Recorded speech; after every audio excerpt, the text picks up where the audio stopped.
करते हैं सांगड़ का, जहां पर बिलावल भुट्टो जरदारी के दौरा सांगड़ में जहां उन्होंने वफाकी हुकूमत पर तीर बरसाए, वहां उनके दौरा सांगड़ का फ़ायदा या नुकसान वफाकी हुकूमत की बजाय पीपल पार्टी की मुकामी क़यादत को बल्दियाती और जनरल इलेक्शन में होगा और नुकसान फंक्शनल लीग को होगा। रिपोर्ट कर रहे हैं इशफाक सुलहरी।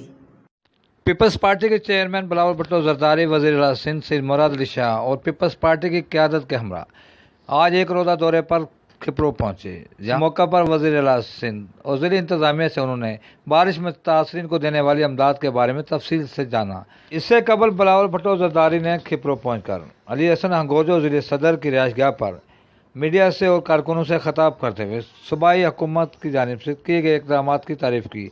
वज़ीर आज़म को आना चाहिए।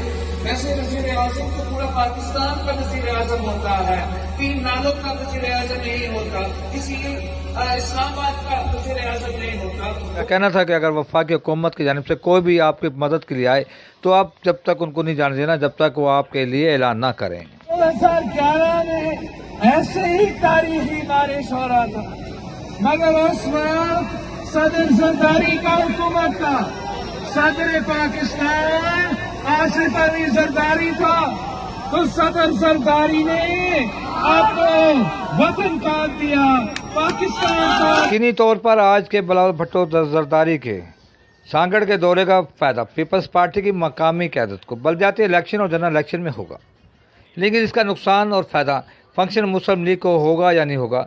अगर फंक्शन मुस्लिम लीग अपने किले को बचाना चाहती है तो यकीनी तौर पर उसको अवाम के साथ देना होगा। और कैमरा मैन नज़ीर अमारिंद के साथ इशफाक सुलहरी, सांगड़।